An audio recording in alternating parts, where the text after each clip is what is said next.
하나님의 목적 안에서라는 주제로 주의 말씀 나누도록 하겠습니다. 오늘 본문의 이 헬라어 번역본을 보면 이런 부제가 있습니다.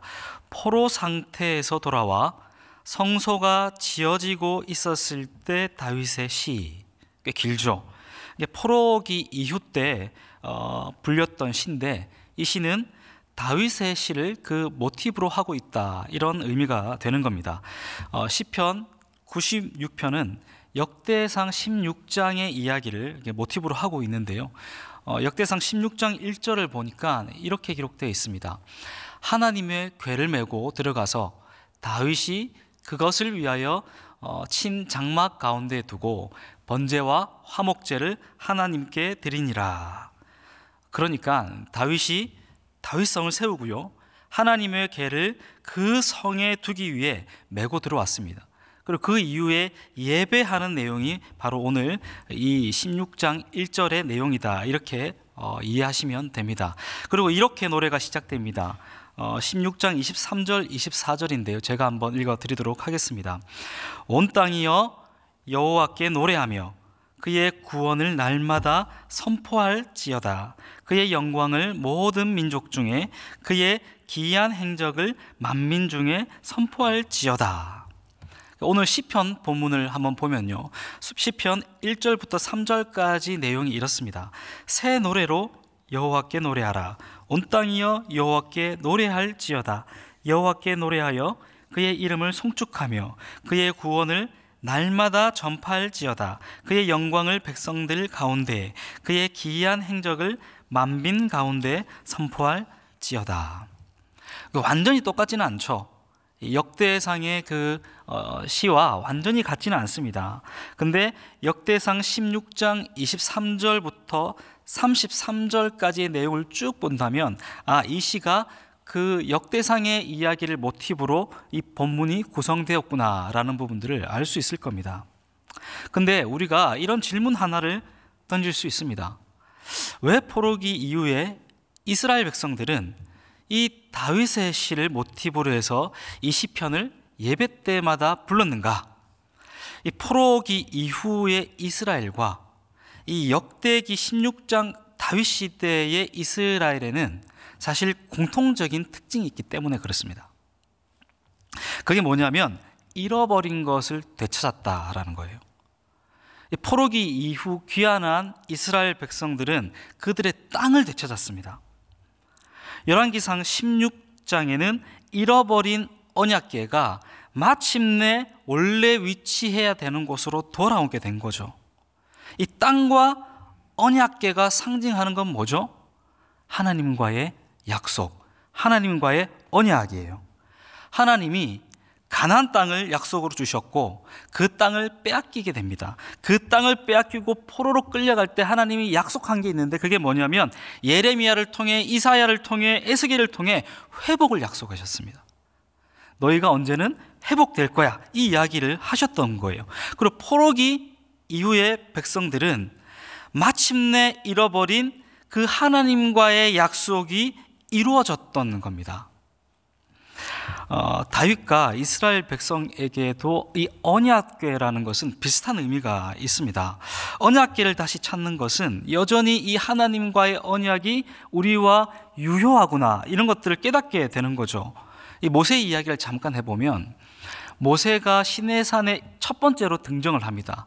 그리고 하나님께서 돌판을 가지고 와서 모세에게 쓰게 하고 하나님과 언약을 맺습니다.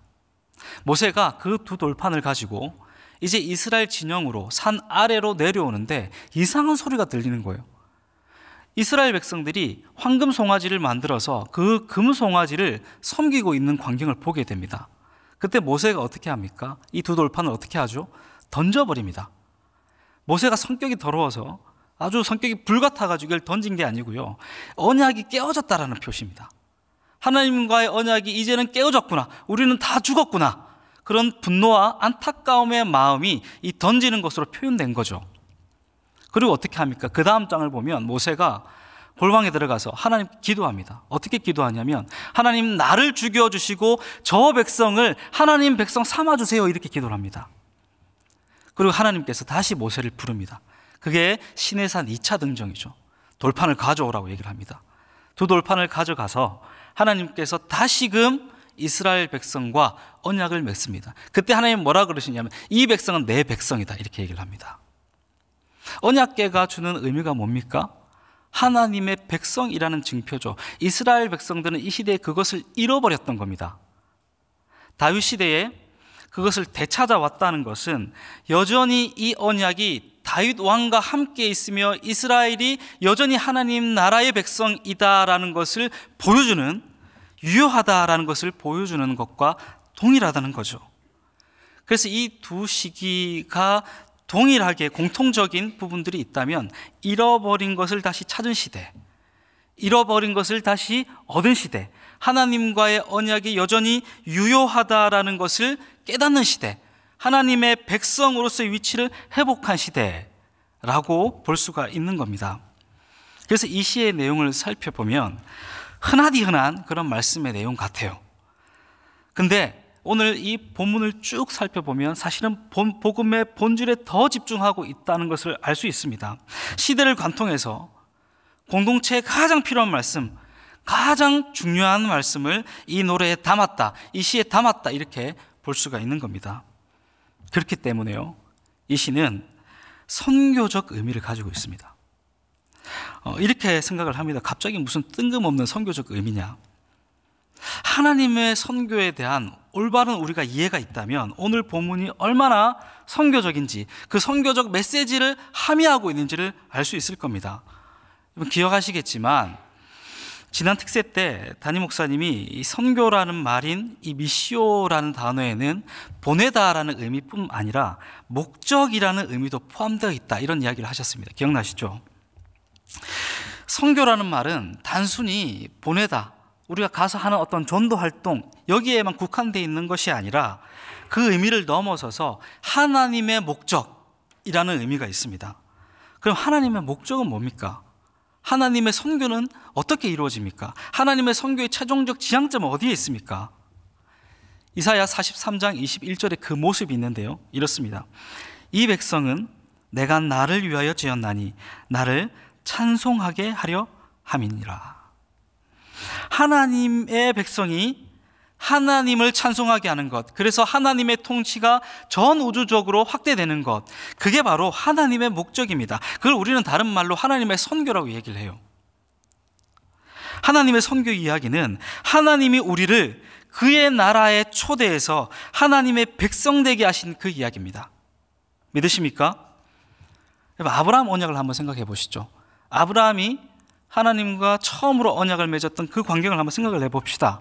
창세기 12장 2절을 보면 하나님이 아브라함에게 이렇게 약속합니다. 내가 너로 큰 민족을 이루고 내게 복을 주어 내 이름을 창대하게 하리니 너는 뭐가 될지다? 복이 될지라, 이렇게 얘기를 합니다. 아브라함이 받은 복이 뭡니까? 하나님의 나라죠. 하나님 나라의 백성이 되었다는 겁니다. 아브라함은 하나님 나라의 첫 번째 백성입니다. 아브라함이 받은 복은 바로 그거예요. 아브라함의 이야기는 하나님이 그를 택해서 그분의 나라의 백성이 되게 하신 그 이야기, 그것을 하나님의 선교 이야기다, 우리는 그렇게 이야기할 수 있는 겁니다. 오늘 본문은 그런 이야기를 담고 있습니다.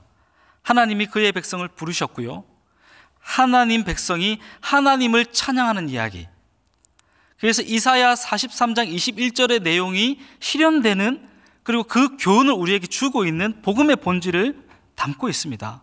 오늘 본문 한번 보겠습니다. 1절부터 3절까지 내용을 보면 6번의 명령이 등장을 하는데요, 이렇게 되어 있습니다. 새 노래로 여호와께 노래하라. 온 땅이여 여호와께 노래할지어다.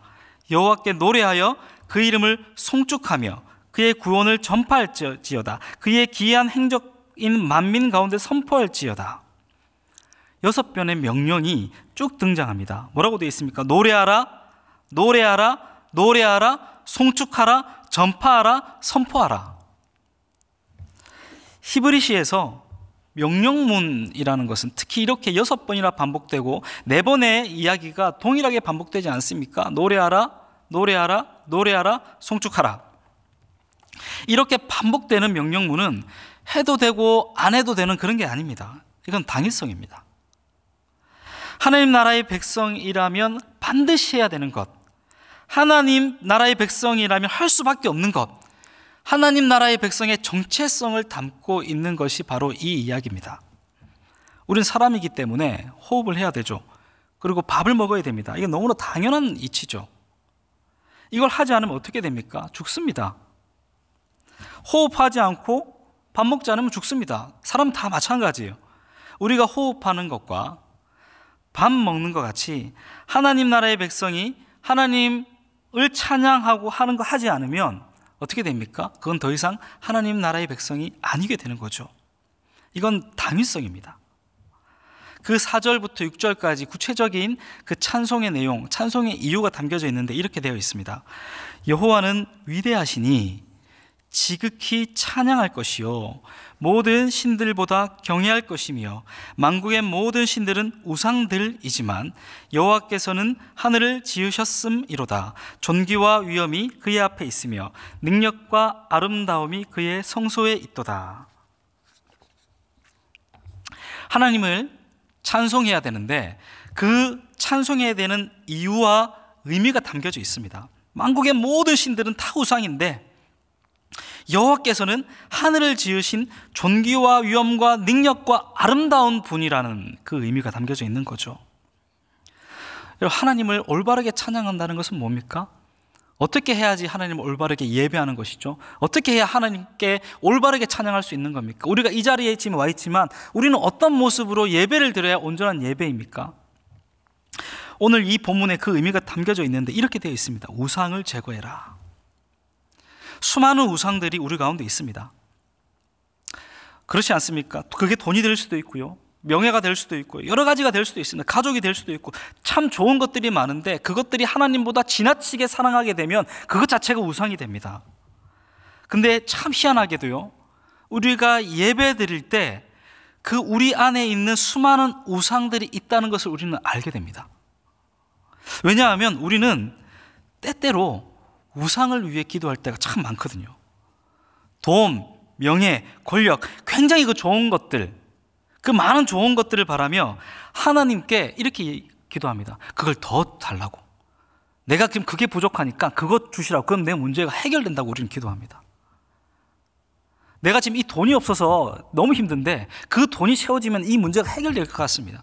이런 관계의 문제가 있는데 이런 관계의 문제가 해결되면 내 인생의 문제가 다 해결될 것 같습니다. 이렇게 우리가 기도합니다. 하나님을 바라보지 않고요, 우리는 우리 예배할 때 하나님께 집중하는 것이 아니라 오히려 우상에게 집중을 하고 있습니다. 그래서 하나님이 그 우상을 채워주는 존재가 되는 거예요. 그건 올바른 예배가 아닙니다. 정확하게 말하면 우상에게 예배하는 거죠. 하나님은 그런 예배를 받지 않습니다. 하나님이 목적이 되는 예배, 존귀와 위엄이 그의 앞에 있으며 능력과 아름다움이 하나님께 있다고 찬송하며 믿음으로 나오는 것, 그게 진짜 예배라는 거죠. 오늘 4절부터 6절까지 말씀을 우리 같이 한번 다시 읽어보도록 하겠습니다. 하나님께서는 이렇게 기도하라고, 이렇게 예배하라고 이야기하고 있습니다. 같이 한번 읽겠습니다. 시작. 여호와는 위대하시니 지극히 찬양할 것이요 모든 신들보다 경외할 것이며 만국의 모든 신들은 우상들이지만 하나님 여호와께서는 하늘을 지으셨음이로다. 존귀와 위엄이 그의 앞에 있으며 능력과 아름다움이 그의 성소에 있도다. 오늘 시편에서는 하나님의 백성이 하나님의 백성답게 사는 첫 번째 교훈을 예배하는 것으로 주고 있습니다. 우상을 제하고 하나님을 온전히 찬양하며 예배하는 것, 그의 나라의 백성으로 사는 첫 번째이다. 이런 교훈을 던져주고 있는 거죠. 근데 오늘 이야기는 여기서 그치고 있지 않습니다.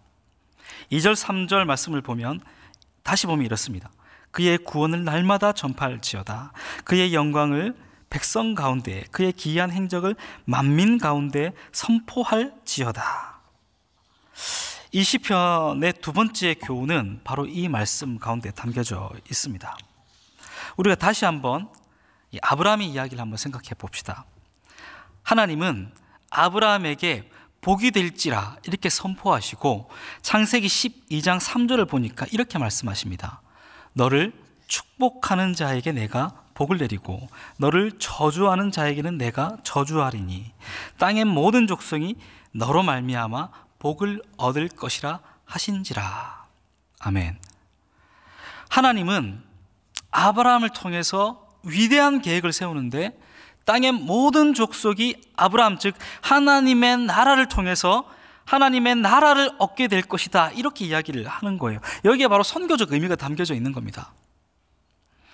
너희가 먼저는 복이 되고 너희로 말미암아 땅의 모든 족속이 뭘 얻을 거다? 복을 얻게 될 것이다. 복이 뭐죠? 하나님의 나라죠. 하나님의 나라를 얻게 될 것이다. 그 이야기를 하고 있는 겁니다. 우리는 하나님 나라의 목적입니다. 믿으십니까?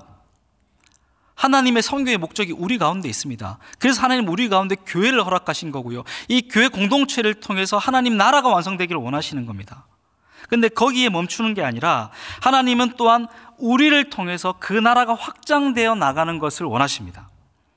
그러니까 우리는 하나님 나라의 목적인 동시에 그의 나라를 위한 도구로 사용되는 존재입니다. 이 두 가지는 분리되어 있는 게 아니라 하나입니다. 오늘 시인은 7절에서 이렇게 말합니다. 만국의 족속들아 영광과 권능을 여호와께 돌릴지어다.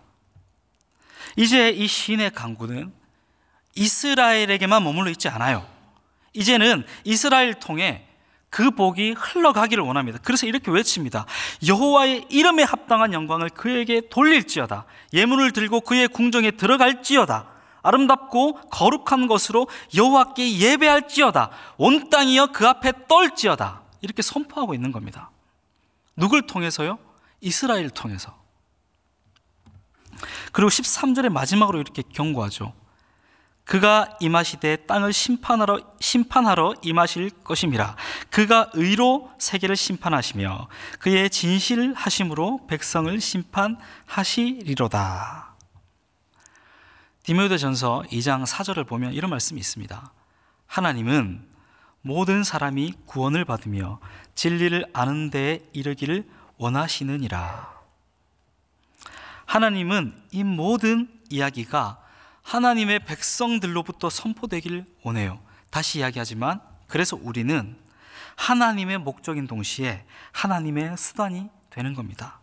그게 하나님의 선교 이야기입니다. 우리는 다음 주부터 본격적으로 국내 선교를 이제 가게 됩니다. 목포로부터 통영, 장흥, 그리고 수많은 또 해외 선교가 시작됩니다.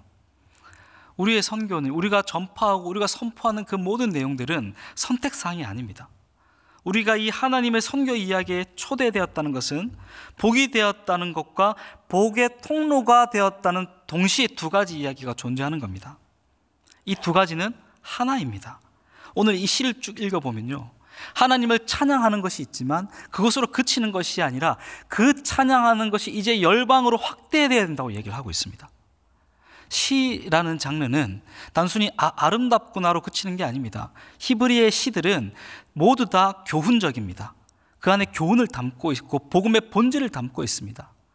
이 오늘 시편 96편이 시대와 시대를 뛰어넘어서 다윗 시대부터 포로기 이후 시대까지 불렸던 것은 그 본질을 담고 있기 때문에 그렇습니다. 이 시가 담고 있는 내용은 무엇이라고요?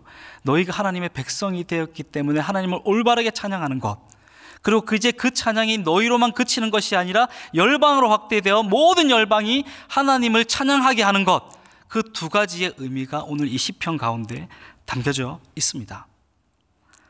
사랑하는 성도 여러분, 우리는 하나님의 선교 이야기에 초대되었습니다. 하나님이 그분의 목적을 성취해 나가는 그 이야기입니다. 우리가 그 나라의 백성이 되었던 거죠. 먼저 중요한 것은 하나님을 온전히 예배하는 겁니다. 우리 안에 있는 그 우상들을 다 제거하는 거예요. 그리하면 우리의 시선은 자연스럽게 내 안에 갇히는 것이 아니라 자연스럽게 열방을 향해, 믿지 않는 이들을 향해 나아가게 됩니다. 오늘 이 새벽의 말씀을 듣고 온전히 예배하는 우리가 되기를 소망합니다. 우리가 먼저 복이 될 때 복이 흘러가는 그 은혜가 있을 줄 믿습니다. 이 시간으로 함께 기도하도록 하겠습니다. 기도하실 때 오늘 말씀을 가지고 또 기도하시고, 또한 각자 가지고 나온 그 기도의 제목을 가지고 함께 기도하도록 하겠습니다. 기도하시겠습니다.